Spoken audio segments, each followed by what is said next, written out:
If you're joining us right now, I'm gonna guess you're feeling one of two things, and they're both. Well, they're both incredibly heavy emotions. You're either feeling stressed or you're just feeling tired.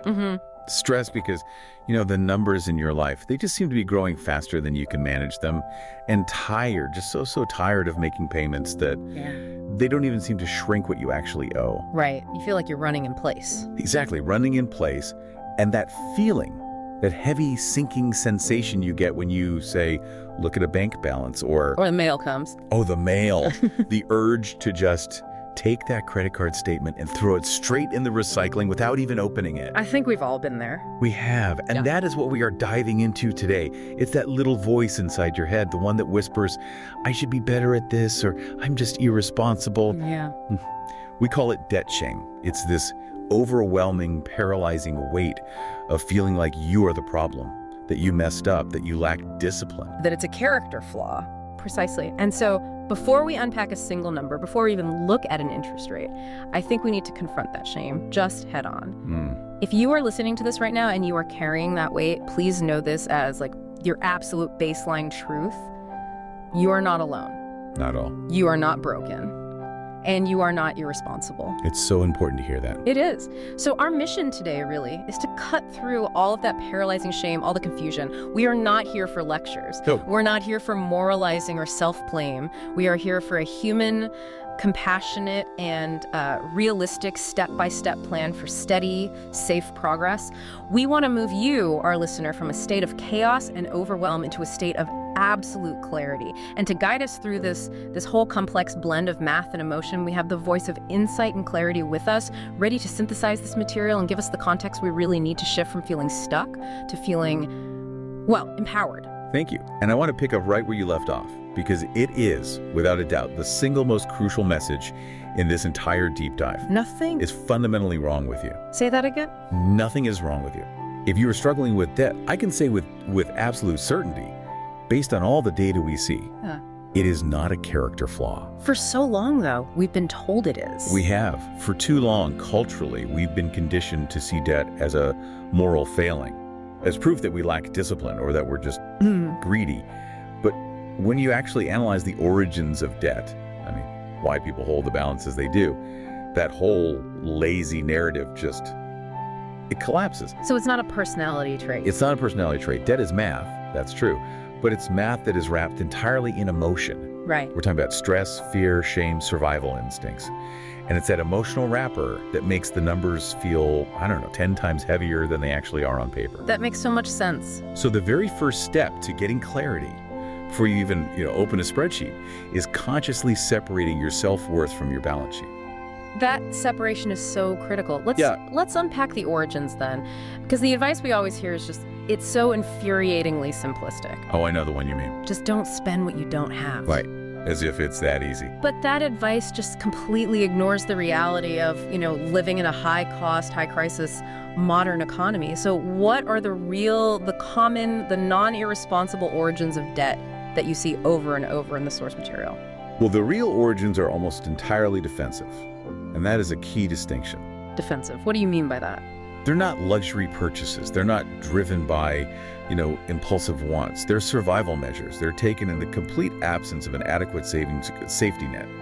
We often call this bridging, using credit to bridge the gap between a necessary expense and the income you have on hand, or rather the income you don't have. You're bridging a gap. Exactly. We see overwhelming evidence that debt comes from moments of crisis or, increasingly from just moments of structural financial pressure. Pressures the individual has no control over. Okay, let's detail that list. What's the biggest one? The biggest driver in many, many places is unexpected and often unbelievably high medical bills. A classic. It's a classic unavoidable crisis point. You have a sudden illness, a major accident, and even if you have good insurance, the deductibles, the co-pays, the out-of-network charges, they can wipe out 6 months of income, a year of income. In a heartbeat. People are forced onto credit cards not because they chose some fancy procedure, but because they needed to live. They're choosing between paying the hospital and paying rent. Yeah. And that is not a choice that reflects irresponsibility. No, and that's a non-negotiable expense, right? You can't budget for a major health crisis, and you certainly can't, just postpone treatment. You can't. Exactly. Then, of course, you have job loss, or even just a significant income drop. That can happen to anyone, no matter how stable their career seemed. For sure. Your income stops. But your rent, your car payment, your utilities, your grocery cost, they all continue. Yeah. So you're forced to bridge that gap with credit just to keep the lights on and, feed your family. And that period might only last 3 months until you find a new job. But the debt you rack up in that window at 28% interest can take years to escape. And what about the slower burn issues, not just the big crises? Right. We also see the slow, steady bleed from rising costs, specifically inflation combined with wages that just haven't kept up. High rent, rising grocery prices, gas, energy. If your income hasn't significantly increased in the last 3 to 5 years, you are essentially losing purchasing power every single month. Your budget might have balanced perfectly 3 years ago, but now that same basket of necessities, it requires you to dip into credit just to make it to the next paycheck. And this is where that phrase you mentioned, survival spending, really comes into play. It's not about buying things you don't need. It's about subsidizing the absolute basics of life. Precisely. Yeah. People often picture a credit card bill as, a pile of shoes or some high-tech gadgets, when the reality, based on itemized statements that we've seen in the research, is that it funded baby formula. Wow. It funded 2 months of groceries after a layoff, or necessary school supplies for the kids. Things you just can't say no to. You can't. And let's not overlook the immense financial pressure of just caring for others. This could be helping family members, covering expenses for aging parents, or managing a major life event like a divorce. Oh, divorce is a huge one. It's a financial earthquake. It separates two people who are relying on a combined income and instantly introduces new high costs. Legal fees, finding a new place to live, duplicating all your utility costs, all while the old debt might still be attached to both people. Right. Or just necessary, unavoidable maintenance. Your car breaks down. Yep. If you can't get to work, you can't earn money. So that $1,500 repair bill has to go on the card even if you can't afford it, because the alternative is losing your job. And critically, one that so many people face, childcare expenses. A huge one. For many families, especially with multiple young kids, that expense alone is like a second mortgage.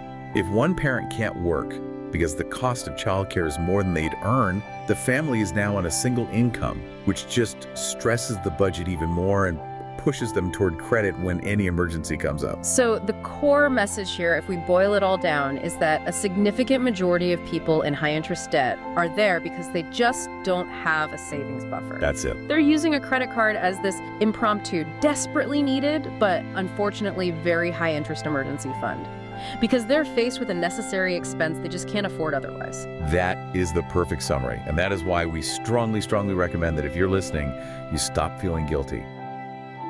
Stop feeling guilty for doing the best you could in a tough, high-pressure moment. The guilt is misplaced. The focus has to shift entirely to objective strategy. Okay, and this is where it gets really interesting, because that shame, that misplaced guilt you mentioned, it leads us directly into what you call the avoidance loop. Yes.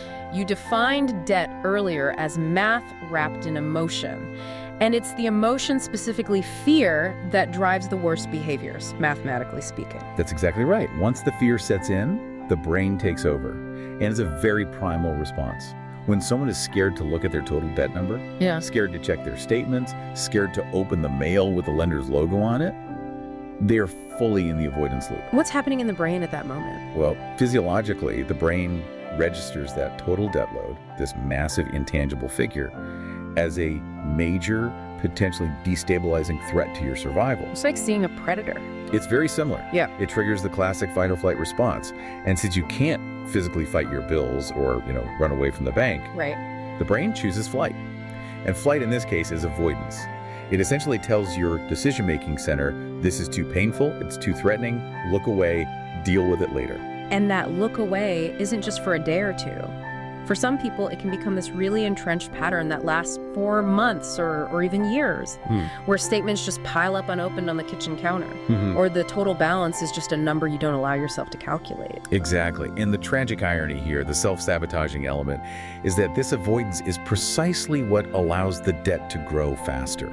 Because missed payments or just ignoring escalating interest rates, it accelerates the problem. Which then makes you even more scared to look. And that increases the fear when the balance is finally glimpsed. And that increased fear then just solidifies the avoidance. It becomes this vicious, self-perpetuating cycle that is nearly impossible to break without an intentional, objective intervention. Can you just walk us through that loop one more time? Sure. Fear leads to avoidance. Avoidance lets the debt grow undetected. The growing debt leads to more intense fear when you finally do check that larger balance, and that increased fear drives even more avoidance. And the only way out? The only exit strategy, the only way to break that loop, is the moment someone commits to clarity, which means confronting that fear head-on with a real plan. So avoidance is a defense mechanism. It's not a sign of moral failure. But that defense mechanism costs real money. A lot of real money. And this is where we have to talk about the hidden traps, the mathematical traps that people don't realize they've fallen into until they feel completely hopeless. Let's start with high interest rates, the insidious power of compounding. The real cost of debt is almost entirely obscured by interest. This is the mechanism that keeps you stuck. Right now, credit card annual percentage rates, the APRs, are often floating between, say, 20 and 30%. Which is just a number that people hear, but what does that actually mean? In practical terms, it means for every $100 you owe, you could be paying up to $30 per year just for the privilege of borrowing that money. And that interest, it compounds monthly or sometimes even daily, depending on the terms. I think when people hear 25% APR, their brain just kind of turns off. Can you give us a concrete example? Like, how fast does that compounding really accelerate a balance? How does it move from the initial debt to an almost unmanageable number? Let's walk through the math.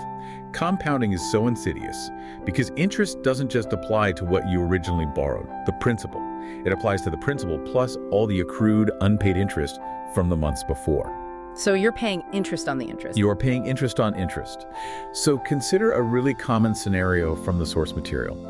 You have a $2,000 balance on a card with a 28% APR. Okay. If you make 0 payments, or you only pay the interest charge each month, that 28% APR means you are adding $560 to your balance over the course of the year. Just in interest? Just in interest. So that $560 is now added to the principal. The next year, the 28% interest isn't calculated on $2,000, it's calculated on $2,560. I see. This is how, if you're only making minimum payments and your APR is on the high side, that initial $2,000 balance can easily balloon over time to $3,800 or even $4,000. Wow. Or if you start with a bigger balance, say $6,000, and you let that interest accrue and compound, that total can climb to $11,000 or $12,000. You've nearly doubled the original debt without spending another dime. Exactly. Just through the passage of time and the mathematically relentless application of compounding interest. The debt is literally reproducing itself faster than you can pay it down. And that brings us to maybe the most critical, almost predatory element of this whole equation, the minimum payment trap. Absolutely. This is perhaps the most crucial insight we can offer today because it feels so counterintuitive. Minimum payments are not designed to help you pay off debt quickly. What are they designed for? We have to be really clear about this. They are engineered to keep the consumer in debt for the maximum amount of time, while the lender extracts the maximum amount of interest. Okay, that's a powerful and uncomfortable statement.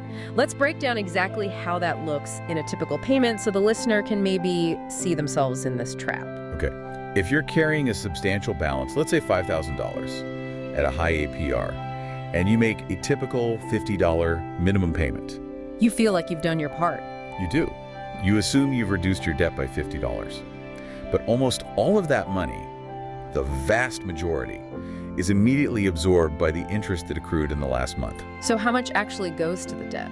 Let's use our $5,000 balance at 28% APR. The monthly interest alone on that balance is approximately $116. Wait, the interest is $116 for the month? Roughly, yes. So if your minimum payment is only $50, you haven't even covered the interest for the month. Oh my gosh. The remaining $66 of unpaid interest is then added to your principal, meaning your balance actually grows even though you made a payment. I need to stop you there, because that is the single most demoralizing realization a listener can have. You are making the required payment, you're feeling responsible, and your debt is still getting bigger. Exactly. And even in a scenario where the minimum payment does cover the interest, the reduction is minuscule. Yeah. Let's say your minimum payment is $120 and your monthly interest is that $116. Okay.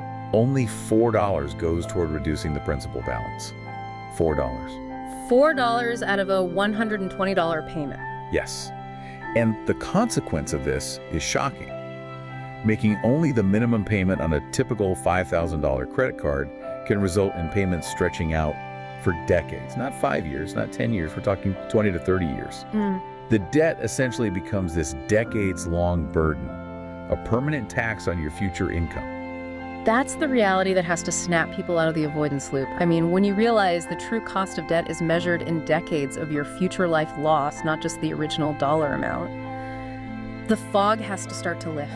That's it. The fear shifts from being paralyzed by the problem to being energized by the urgency of solving it. So, okay, we've established that debt is almost always a structural problem, not a character flaw. We've clarified the mathematical enemy. Now let's move into the practical, action-oriented plan. For anyone who's recognizing these patterns of shame and avoidance in themselves, what is step one in the clarity plan? Step one is the crucial prerequisite, we call it. Calm and perspective. Calm and perspective. Yes. You absolutely cannot proceed in panic mode. Panic breeds chaos, chaos breeds mistakes, and mistakes lead to more debt and more shame. Debt is solved with calm, not chaos. So what does that look like in practice? It means intentionally slowing down. It might mean taking 5 minutes and just doing a breathing exercise, or simply promising yourself, for the next hour, I am only gathering information, I am not judging it. You need to approach this like an objective investigator looking at someone else's case files. The goal is to separate the emotional reactor from the practical decision maker inside you. I like that reframing. You're taking off the shame hat and putting on the analyst hat. Exactly. Once you have that perspective and calm, we move to step two. List everything. Everything. The greatest monster is always the one that lives only in the shadows. The total debt that exists only is this anxiety-inducing concept in your head. The big scary number you've never actually calculated. That's the one. The necessity of this step is simple. Put everything on paper or in a simple spreadsheet. People are often terrified that the number will be much, much higher than they imagine. But almost invariably, when the debt monster is shrunk down to discrete lines on a page, quantified and organized, people say, oh, that's it, that's what I was so scared of. Because the unknown is always scarier than the truth. The act of quantifying is the act of shrinking the fear. So for the listener who is maybe looking at that stack of unopened mail on their counter right now, what specific data points are absolutely essential for this list? We need to be really granular here. Okay. You need 5 essential, non-negotiable data points for every single debt obligation you have. You have to chase this information down. Number 1, the official name of the debt. Card A, loan B, hospital bill, whatever it is. 2, the current balance owed, the precise dollar amount as of today. 3, the interest rate, the APR. This is critical. If it's variable, just list the current rate. 4, the minimum payment amount. This sets your baseline monthly obligation. And 5, the due date. Also crucial for automation and planning later on. Okay, so name, balance, APR, minimum payment, due date. That's it. Once that comprehensive list is built and you can see the total debt, the total interest cost, the total minimum monthly payments, you've achieved clarity. That emotional weight just drops dramatically because you've captured and quantified the problem. Perfect. Once a list is made, we move into organization and strategy. Step 3 is sorting and choosing a payoff method. Before we choose an attack plan, how should listeners sort this new, maybe massive list of debt to make strategic sense of it all? Sorting helps us prioritize the attack based on severity and the nature of the debt. We want to sort them into a few clear categories. Okay. First is high-interest debt. This is typically your credit cards, store cards, high-interest personal loans. These are the mathematical priorities because they cost you the most over time. That makes sense. Second, essential debt. This would be your mortgage, car payments, secured loans, things that have to be paid to maintain housing or your ability to get to work. These are generally lower interest, but they're higher risk if you don't pay them. Then you have government loans. Think student loans. These often have unique features like income-driven repayment plans, forbearance options, potential forgiveness. They're just a different animal than commercial debt. And the last one? The last category is collections.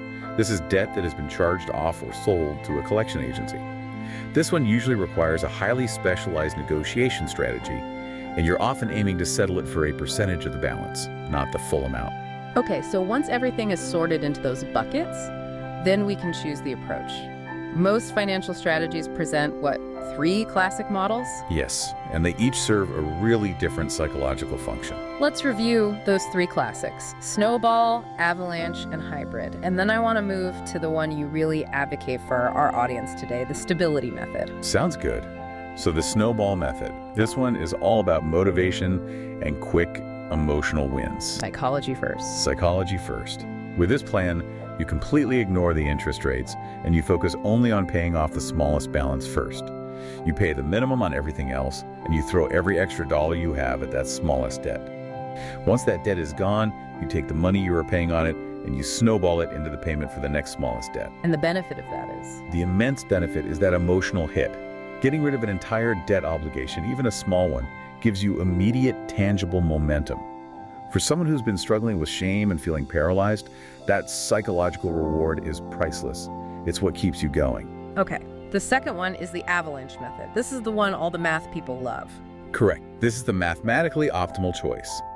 You rank your debts purely by interest rate, starting with the highest APR. You pay the minimum on everything else and focus all extra money on that highest interest debt first. And the logic is pure math. Pure math. You're eliminating the most expensive debt first, which saves you the maximum amount of money in the long run. Right. That saves the most money, but I hear a lot of people struggle with it. If their highest interest debt is also their biggest balance, it can take months or even years before they see a single debt line officially paid off and closed. Precisely. That prolonged lack of a win can sometimes lead to burnout, especially if the person is already dealing with high emotional stress. It's hard to stay motivated. And the hybrid. The hybrid method just tries to combine the best of both. You might use the snowball method to pay off 1 or 2 tiny debts. A $300 doctor bill, for instance, just to get that initial burst of enthusiasm and confidence. Get a quick win on the board. Exactly.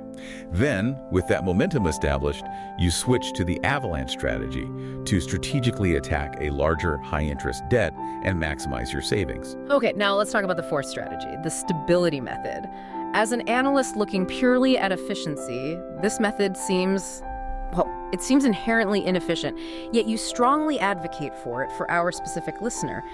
Why are you telling people to ignore the math just for a feeling? That is the essential critical question. The stability method is the most compassionate approach, and, in my view, often the most successful long-term for listeners battling severe stress and shame. With this method, we prioritize whichever debt is creating the most emotional pressure or anxiety first, regardless of the balance or the interest rate. So you're not looking at the spreadsheet, you're looking at your life. You're looking at your life. Yeah. This means you might pay off the collection agency debt first, even if it's only $800 at 0% interest, because that agency calls you every single day, and those calls are destroying your peace of mind. Or it might be a credit card from an old relationship that just causes you pain every time you look at the statement. It's the debt that is actively keeping you up at night, interfering with your sleep and your relationships. The one that lives in your head rent-free? Exactly. The logic here is simple, and it's rooted in emotional sustainability. If you lift the most painful emotional weight first, the mental bandwidth you gain, the peace of mind, the reduction in daily fear, that is worth more than the few dollars in interest you might save by following the strict avalanche method. That emotional gain makes the rest of the plan easier to execute, and it dramatically reduces the chance of you falling back into the avoidance loop. So emotional sustainability isn't secondary to financial sustainability. It's a necessary precursor. That's a critical framing shift. You're prioritizing the human being over the spreadsheet, recognizing that we can't follow a perfect long-term plan if we're constantly operating from a place of fear and mental exhaustion. So we have our calm, we have our list, and we've chosen an attack method that prioritizes our long-term mental health. Now, before we send a single extra dollar toward principal reduction, you recommend a specific next step: securing stability. This is step 4, and I really have to stress this point. It is non-negotiable. Step 4 is build the buffer. Build the buffer. Yes. If you're struggling with debt, chances are you do not have an emergency fund. Now, we are absolutely not talking about building 6 months of expenses right now. That would feel impossible. Totally impossible. Yeah. It's too far away, too demoralizing. We're talking about the critical importance of creating a small, functional emergency buffer. Yeah. Specifically, aiming for between $250 to $500. Why that specific, relatively small number? Because the vast majority of small, inevitable emergencies, the events that pop up every few months and derail a debt plan, fall within that $250 to $500 range. What kind of things? We're talking about a flat tire, a minor medical copay, a sudden school fee for your kid, a boiler repair deposit, an unexpected expense for a pet. The stuff of life. The stuff of life. And without that immediate cash buffer, when those small emergencies pop up, you default back to the credit card. This creates new debt while you're actively trying to pay off old debt. Which is incredibly demoralizing. It's the definition of running on a treadmill. It reinforces the shame cycle, that feeling of, I can never get ahead. And that, I imagine, is the fastest way to kill the momentum you just gained from the stability method. It is. That small $250 to $500 buffer is the essential firewall that stops new debt from forming. It ensures that every dollar you dedicate to the payoff plan actually goes toward paying down the principal, not just covering the latest surprise expense. It's the foundation that allows the entire debt payoff structure to stand firm. Okay. Once that buffer is in place and we have our immediate stability secured, we address the chaotic money flow, which is step 5. You recommend restructuring how money moves through the household using 4 accounts. Explain why that physical segregation of money is so much more effective than just willpower. This is so crucial for long-term psychological success.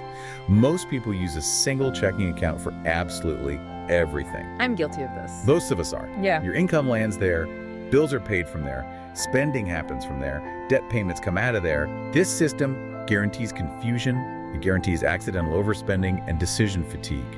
You look at the balance, you see $2,000, and you think you have $2,000 to spend, even though $1,800 of that is already earmarked for rent and insurance. Right. It's already spoken for. It's spoken for. Yeah. So we recommend splitting funds into 4 distinct separate accounts.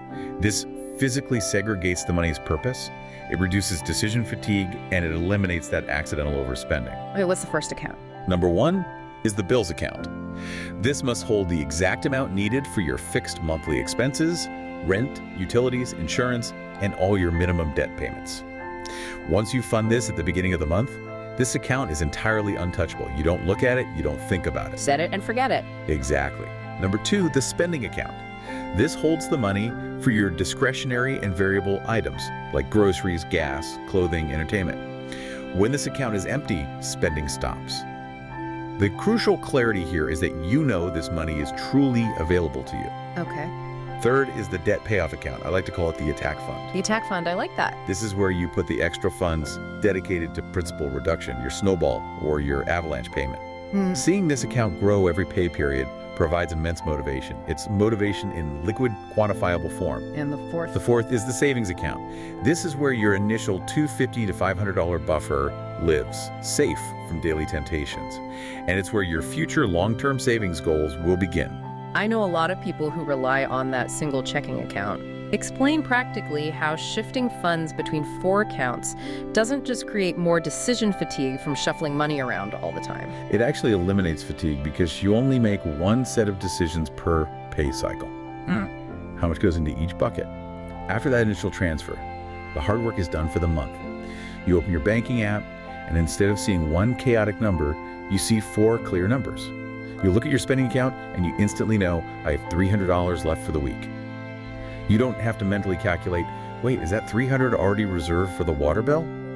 Because the money for the bills isn't even visible in your spending pool. It simplifies everything. This easy, low-effort structure prevents the chaos that typically leads to emotional debt accrual. Okay, step 6 is one that I wish every single listener would just etch into their memory because it empowers them immediately and can save thousands of dollars.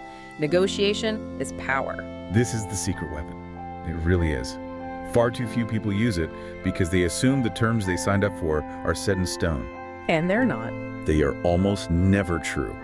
Almost everything related to debt is negotiable, provided you're willing to make the call. So what are we talking about negotiating? We're talking about 4 specific areas. Lowering interest rates on credit cards, negotiating customized payment plans if you're facing hardship, utilizing actual hardship or deferment programs that lenders offer, and negotiating medical bills, which are notoriously flexible. Let's focus on the credit card rate negotiation first, because that can have the most instant, high-impact effect on that mathematical trap we talked about. What's the practical script someone needs? The practical action step is simple. You call your credit card company. And you're not asking for a favor, you're stating a business reality. The key phrase to use is something like, I'm struggling with my payments right now, and I'm actively researching consolidating or transferring this balance to a different card to lower the interest. What can we do together to help me keep this account open and in good standing with you? So you're signaling that you're a serious customer, you're exploring alternatives, but you're giving them the first chance to keep your business. What's the psychological reason they often comply? It's all about risk mitigation and customer retention. Lenders would much rather earn, say, 15% interest from a customer who's consistently paying than risk earning 0% when that customer defaults entirely. Or transfers the balance. Or losing the balance when the customer successfully transfers the debt somewhere else for a 0% introductory offer. This is a 5-minute phone call that can save you thousands over the life of the debt. And many sources confirm that APRs are often lowered immediately on that same call when this conversation is initiated. That is phenomenal. Now, what about medical debt negotiation? That's a huge driver of debt for our listeners. Hospitals, health systems, they're so complex. Medical debt is handled differently because often the sticker price is just.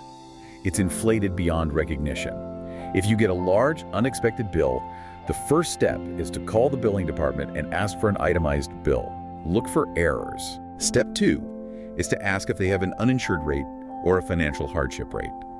Hospitals are legally required in some regions, and ethically in many others, to offer discounted rates for low-income patients. And even if you don't qualify for the maximum discount, simply calling and stating, "I cannot afford this bill, what is your cash discount price if I pay today?" often results in a 20 to 40% reduction instantly. Wow. Why is that? Hospitals would rather take reduced cash up front than deal with the cost and uncertainty of collections later. And finally, debt collectors. If a listener has moved a debt into that collections category, how should they approach that? Especially since those calls cause such intense emotional stress. When dealing with a debt collector, the rules change entirely. First, you have to remember your rights. Never admit the debt is yours over the phone initially. Don't admit it. No. You start by demanding proof. Use the phrase, "I am requesting validation of this debt in writing pursuant to the Fair Debt Collection Practices Act." Do not agree to pay a single penny until you receive and review that written validation. Second, you need to understand the statute of limitations, or SOL, in your state. This is the legal window during which a debt collector can sue you. If the debt is past the SOL, they can still call you, but they cannot win a lawsuit. So never restart that clock by making a token payment or acknowledging the debt in full. And if you do decide to settle, If you verify the debt and decide to settle, always negotiate for a pay for delete if possible. That means they agree to remove the negative mark from your credit report upon payment. And always negotiate a settlement for less than the full amount. Often 40 to 60% of the balance is accepted, because collectors purchase that debt for pennies on the dollar. this totally transforms the conversation from a fearful, reactive one to a strategic, proactive negotiation. That is a massive shift in power for the listener. And finally, step 7. The one that ensures all this hard work, the calm, the buffer, the strategic attack, sustains itself over the long haul. Step 7 is automation. We want to remove the necessity for decision-making and reliance on willpower every single month. Willpower is finite, automation is infinite. So what are we automating? You need to automate 2 key things using your new 4-account structure. 1, automate minimum payments. Set these up immediately from your bills account so you never, ever miss a due date. This prevents late fees, interest penalties, and damage to your credit score. And the second thing? 2, automate extra payments. This is the most crucial part for payoff velocity. If you've committed to paying an extra $200 a month on your Avalanche debt, automate that extra payment. Have it happen the day after your minimum is due, or the day after your paycheck lands and funds your debt payoff account. And the psychological benefit there is. It's profound. You don't have to look at the money and have that internal debate about whether you should send it to debt or spend it on something else. The decision is already made. The money is automatically allocated to its highest and best purpose. It's the consistency then, driven by automation, that turns a one-time surge of motivation into a steady, reliable, years-long shift in your financial reality. Exactly. Consistency, not intensity, is the key to solving long-term debt. So we started this deep dive with you, the listener, potentially feeling broken, ashamed, or just totally overwhelmed by numbers and avoidance. And where we are now is a space of absolute clarity. We've dismantled the shame by acknowledging that debt is almost never a character flaw, but often a result of survival spending. We've clarified the mathematical enemy, the minimum payment trap, the compounding high interest, and we've provided a concrete, detailed 7-step plan. Achieving calm, listing everything, securing stability with a buffer, choosing the most emotionally sustainable attack method, restructuring your accounts for clarity, negotiating better terms, and finally, automating your success. We've fundamentally moved the conversation from avoidance to action. And that is the definition of breaking that fear loop. The fog has lifted. And you now possess the actionable, sustainable steps that you need for steady progress. And as you embark on this journey, that concept we mentioned, emotional sustainability, it really has to remain your touchstone. It's the guidepost. It is. You will inevitably have good months and bad months. There will be unexpected expenses. You have to remind yourself that the strategy is built not just on the math, but on protecting your own mental space. If the Avalanche method, for instance, becomes too stressful, the stability method is there to remind you it is always okay to change tack and seek an easier win to maintain your motivation. That compassion for yourself is the most vital asset you carry into this process. The hard work starts now, and it begins with that crucial first act of clarity. And so we want to leave you with one final provocative thought to consider, building on the profound weight of shame and avoidance that we discussed today. We know that the true cost of debt is measured not just in dollars, but often in decades and intense mental distress. Now that you have permission to face the problem calmly, what single piece of mail, if opened and faced today, would relieve the greatest amount of emotional pressure regardless of its dollar balance? Is it the collection notice? The one bill tied to a painful memory? Focus on that single action. Open that one piece of mail and let that initial crucial act of clarity start your momentum toward freedom.